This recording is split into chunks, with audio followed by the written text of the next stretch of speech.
Yeah, sure. Obviously excited about today. We finally get to get these guys signed up for a program.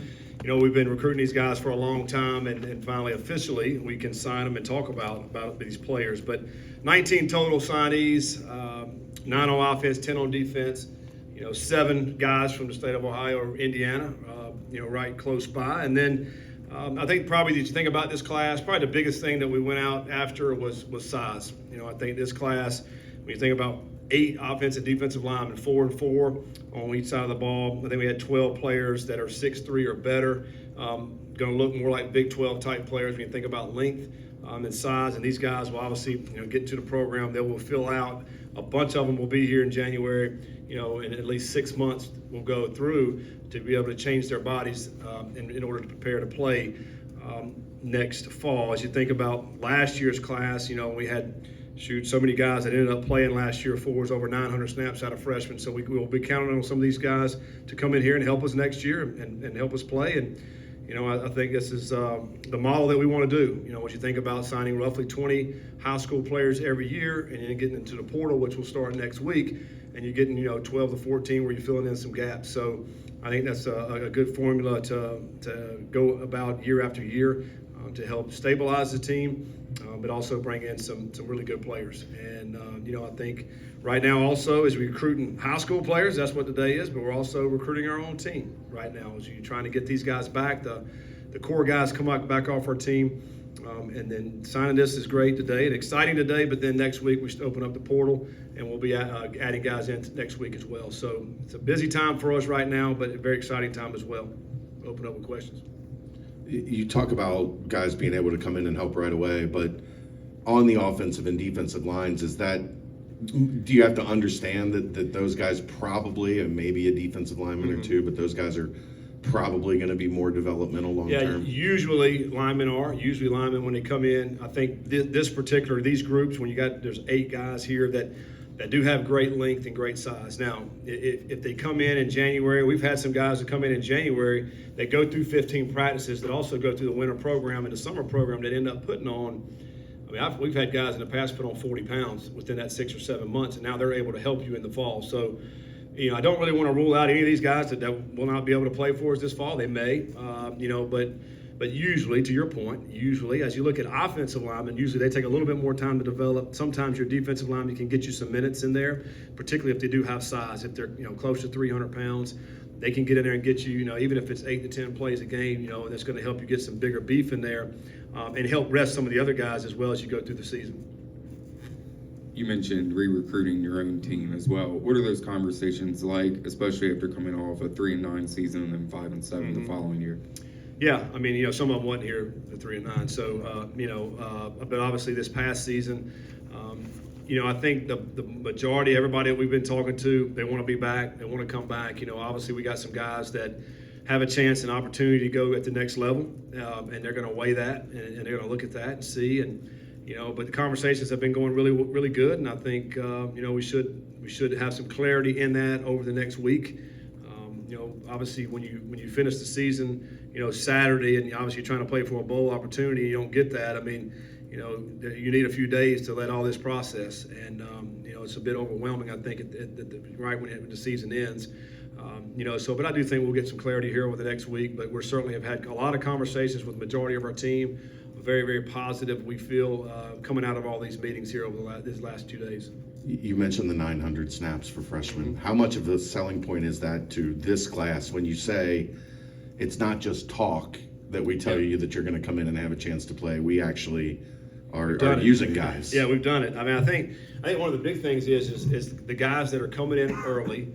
January we'll be starting back, and last year we'll do the same thing this year. Those guys got equal number of reps as guys that had played, started here. So when you come in here in the spring, you're going to get an equal number of reps, and because I want all the young guys to be able to get those reps, to learn how offense, defense, and that to me is what gives them a chance in the fall. And so I think these guys know that. We've told them that you're going to get an opportunity, a chance to come in here and perform right from the start, and you're going to learn our offense and our defense. And I think those guys will continue to rise. You think like a Saints. A Saints came in and got probably 400 reps last spring. Wasn't really ready at that point in time, but then went through the whole summer, and then all of a sudden now in fall camp, man, he's starting to show, and next thing you know, he starts for us this year in a lot of games and had a really good season. So I think Simeon is another one. Sim, Monte, some of these guys really had some great snaps for us. Gavin Grover and another one. So it's exciting to see what those guys will be able to do for us, and obviously we're excited about this group right here. One running back, one quarterback. Does it signal that you're satisfied with some of the guys that you have, and or are you looking for more of those in the portal? Yeah, I think quarterback wise, we feel good about that room. I feel good about those guys all coming back. And we'll see, over the next week. But I think running back wise, maybe we'll go out and look in the portal for a running back. Think about what Corey did for us over the last 2 seasons. What a workhorse he was. Saw what Evan Pryor did this past year. I feel like, his role can increase as we move forward. He's, was probably our biggest big play guy on offense this past year. With so many touchdowns, over 50 yards, and I think so potentially would go into the portal and get a running back. A guy who can come out and do some of the things that Corey did for us last year. Then I think the biggest need in the portal probably for us would be wide receivers. So we'll go out and need to get some playmakers at wide out. They can come in here and help us right away. That's probably the biggest need. And fortunately, the wide receiver room in the portal is probably the most people out there that'll be in the portal. So, and then as you think about defense, probably a couple pass rushers. We need to get that. And then we're looking at probably 3-ish DBs, whether it be safeties or corners. And so that'll be the other thing that we're looking for in the portal. And we're already started on the portal and started making contacts with some guys that we're able to make contact with, and then it officially opens up Monday. You guys got commitment from Zeb Kenzie, kind of when he was hurt, didn't play a lot his junior year. What did he show you on film his senior year to kind of back up that decision? Yeah, he's a big athlete. He's we list him I think with 215, but he's been at 235. He's big. He can run. He's got great size. He came last year to camp and threw. He's got a really good, strong arm. So he's got a big upside, I think, and fortunately, we don't need him to have to play next year. I feel like come in and, get a lot of reps, see where you are, and continue to develop and grow. But I think what we're working with him is a lot of ability, size, strength, speed, strong arm, so all those things. And so now it'll be, working with him on a daily basis to see what he can't do. And I think, but I'm excited about Zeb. Zeb's probably out of all these guys, probably came here the most, was here every game, was here in the summer all the time. Great family, just a great human being. So yeah, we're excited about Zeb because I think he'll work hard. He'll be one of those good weight room guys as well in the off season because he's used to working. One top 300 talent brought in over the first 2 real classes. What's been the biggest hang up to bringing in elite 4-star, 5-star talent, even getting in those conversations so far? Yeah, no, we're in the conversations. We're in the conversations for sure. We've battled the SEC, the Big Ten for a lot of these guys. Had a few committed, ended up losing them there toward the end. But we're in those conversations. We're not shying away. We're going to continue to try to recruit the top level. Now, you mentioned 4 and 5 stars. Some of those guys were 3-star guys that are going to the SEC. They're going to the Big Ten. We feel like they're great players. Now, the way they get rated sometimes, that's very subjective. But I do think we're going after top talent, and we're going to continue to battle these schools. I think there's a lot of things that are obviously involved with that, but we're not shying away. We're going to keep battling these guys and continue to hopefully get those guys in the future. Besides the play on the field, one of the things that the players talked about almost on a weekly basis was how there was such a big culture shift this past season. When you're talking to these high school kids and they aren't even legally adults yet, how do you know that you're picking the right fits for your program?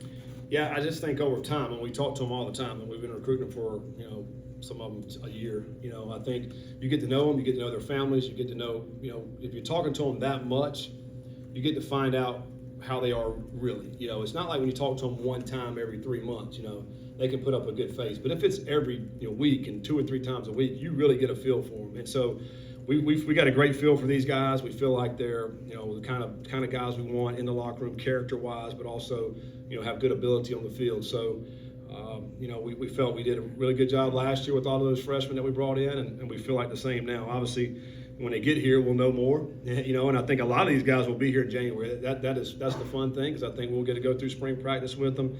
As we get back together with you guys, we'll have, some great updates for the guys, and, see how when they first got here and how hard they're working and how spring practice goes. So I think that part is exciting. You brought up Corey Kiner earlier. He posted on social media that he's planning on declaring for the NFL draft. What is an NFL team getting out of Corey if they choose to draft him? Yeah, I mean, just a workhorse. I think he finished up the season maybe second in the country in forced missed tackles. He's going to get those tough yards that obviously every team wants. He's going to be able to protect on third down. He can step up and block a linebacker. He can catch the ball out of the backfield. But he's probably maybe one of the more consistent players I've ever been around to bring it every single day. And I think coaches at any level, they want consistency. They don't want to know what they're going to get whenever somebody shows up on a daily basis. Some guys are a roller coaster with their moods. He's not. He's always up. He's always ready. Ready for whatever the coach says, let's do today. I mean, man, you got to respect that. And he's as good as anybody I've been around. Particularly when you go out into a game on Saturday and he got the crap knocked out of him Saturday, maybe 25 carries, and then on Sunday he's right ready to go. Like that, I haven't seen that over my career out of guys like that. And so that's what they're going to get, man. And he's an unbelievable person. And so, but I think the consistency, it's hard to beat that, but you're going to get out of Corey. Coach, you mentioned the defensive line aspect in this recruiting class. Talk about James Early, Tim Griffith, obviously guys who were involved later in their recruiting process. Talk about what they bring to the table with their size and length. Yeah, and I think that's probably the biggest thing with those guys. I mean, they just have something that we don't really have. When you think about 6'5", 6'6", we think they have a huge upside and a lot of potential. And I think when you're looking at that, if we go out and try to go into portal and guys that can actually play that are 6'6", like we're gonna have a hard time getting them because everybody's gonna want them. And you're gonna have to really pull out a checkbook to try to get those guys. But I think if you can get some of these guys in high school that are 6'5", 6'6", that have a huge upside and huge potential, and we've seen some of that on film out of these guys, I think we're excited about being able to work with them and get them in our program, get them with Coach Nico and his staff, and put them through the rigors in an off season and see what we're going to get out of that. So much of it's going to be determined by what they have inside of them. What kind of heart do they have? What kind of fight do they have? Are they going to bring it every single day? Are they going to be consistent in a weight room, just like we talked about with Corey? Because at that size, they could be really, really special. And that's what we're hoping for out of these guys. You flipped some guys and had some guys flip. Mm-hmm. How are those conversations, or sometimes do you just find out on social media? Man, I feel really bad for these guys, man. And we've created this is that they're pulled in so many different directions. And now you got the NIL, you got money involved. Now we're in-house money, and they got so many directions they're getting pulled, from their coaches to their family members to them themselves. They have a lot of options out there. And they're just trying to find the best for them, and it's tough for them to know 100% what their best option is, and some of them are back and forth. And I think some of the guys that that flip to us, obviously they're excited about this opportunity. Some of the guys that were on the fence and went somewhere else, I mean they still loved us. They still they could see themselves playing here, but at the same time they're like, let me just try to go over here. You know what? We don't burn any bridges with any of these guys, because we all know. I mean, look at Corey Kiner, was at LSU. He is here. Look at Joe Royer, who was right up the street, and now he's here. Had 50 catches. So when these guys end up going to these schools, it's maybe not the end of the road for them to be a Bearcat. So we don't burn any bridges. We'll see how their careers go in the next semester or two, because I do know that there could be opportunity later on down the road, and so. But we know they call us. We talk to them. I mean, these guys are pretty stand-up guys to say, hey, coach, this is what I'm going to do. This is what I'm thinking about doing. And obviously you're disappointed when you don't get them, and obviously excited when you do. So, but that's probably life. And when you're looking at signing day throughout the whole country, You're looking at year 3 or 4 of NIL, and finally maybe getting a feel of what that looks like, and then revenue share is sitting on the door for next year. How do you navigate all the change? How do you kind of look at these waters and try to figure out what comes next, when what comes next is usually an uncertainty for 2-3 years until it settles in? Yeah, I mean, the last 3 to 4 years, there's been more change in college sports than maybe the last 50, and it's all happened so fast, and we're all trying to navigate that, to understand that. Some schools were more prepared 3 to 4 years ago than others.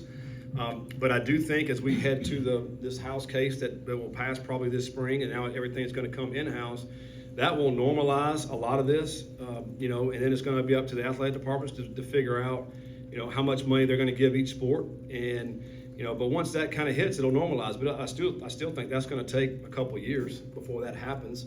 We're still right now in a period of time where we're not in-house. We're still NIL right now at least through the summer, but then it could turn to the house. So, there's so many moving parts right now. We're trying to, navigate through that, be forward thinking with that. And I think we are. I think we've done a good job to position ourselves, to put ourselves in position to be very competitive as we move forward, in the Big 12. There's been teams that certainly were ahead of us over the last couple of years, but I think with this going in-house, it's going to give us an opportunity to level the playing field, so to speak, with the dollars, as you think about that with recruits and with transfers. No local guys in this class. Was that just a matter of a few flips here and there, and then it's just you run out of time to try to really hit the local scene? Yeah, we recruited Cincinnati hard, all the way back last year, and we're in on a lot of the guys here, and ended up losing out on some of the guys. But again, as I say, we don't burn those relationships, because I think sometimes these guys want to get away. They want to go check out a school, in a Big Ten somewhere else, and if things maybe they don't play as much, or things don't go as like that coaching staff said it would go, these guys will end up coming back home, just like Corey, just like Joe, and I think. So I don't think we're out of the woods yet with those guys. And I think that's the one thing about that's so different now than it was, say, 4 or 5 years ago when, hey, you signed this class, that was your guys. That's who you had. And that was it. But it's not that way now. It's every 6 months you're going to reevaluate your team, and you're going to see who's going to get in the portal and who's going to come be in the portal to be able to come to your team. So I think it's completely different now. So I think, you're semester to semester now with our team building. Final question, Keegan. You kind of hit on it earlier with the flips, but you identify guys really, really early, and then the SEC and the Big Ten schools get involved. Does it feel harder than in the past to hold on to these guys? Because it seems like a long time ago commitments were pretty secure, but now it just seems like it's kind of worse. Yeah, it's obviously very difficult to hold on to them. And I think number one, it says we're great at evaluating. We're getting on some kids before they got anything. Like a lot of times we're their first offer. I think back to our first junior day, and we'll have some more this year at the basketball games in January and February. We'll bring in some great guys, and out of 25 to 30 of those guys, the majority of them will have Power 4 offers. And we're getting some committed, and then these other guys are jumping in and on and all that, and but we're battling it. We're going to stay on it. We're going to get our share, I think, over time. But it's you're battling these schools that have been at the Power 5 level for a long time. They have 100,000 seat stadiums that have indoors that are ready, that have great football facilities that are already in place. So as you're battling these schools, that's what we're battling against. Now we're building a new facility that's going to be up and ready this summer, which will be awesome to be able to walk recruits through that. But the last 2 years we haven't had that. So everything matters. To these recruits and these families, everything matters. And so, but we're not shying away from it. We're going to continue to recruit at that level, to try to bring in the top talent that we can throughout the country. And we're going to get our share. And I think we're setting ourselves up for some great success as we get in our new facility this summer, and as we move forward. So we're excited about it. Actual final question, Mark. Okay. You talked a little bit about how much everything's been changing over the last few years and going forward with Rule 105 most likely coming into place next year, especially essentially getting rid of walk-ons. What are your feelings on that? Yeah, I don't like it. I was a walk-on. I was just another slappy that somebody that gave an opportunity to. I remember when I first walked on, we brought in 55 freshmen, and by the time we were my senior year, 5 years later, there were 7 of us left. By attrition, guys don't make it. You end up kicking a bunch off just because they can't handle it. And you're dealing in numbers. But now when you go down to 105, so now you're just going to limit the amount of guys that are going to get opportunity. And, I think that's sad, because you never know that extra 15 guys or so that there could be a diamond right there that maybe just wasn't ready out of high school, but he gets into a college and all of a sudden he's ready now and he's able to help you. And those guys end up being great players for you. Then they go on to be coaches and all the story, And so we're going to lose that now with that. So, I think, anybody that had an opportunity to walk on, and I've heard, Coach Dabo's talked about it, he was a walk-on. I mean, and a bunch of other coaches have talked about the same thing, and I think that's sad, because we're limiting opportunity for guys that maybe could turn out to be something great for their universities that maybe now won't get that opportunity. Thank you, Coach. All right, thanks, guys. Coach.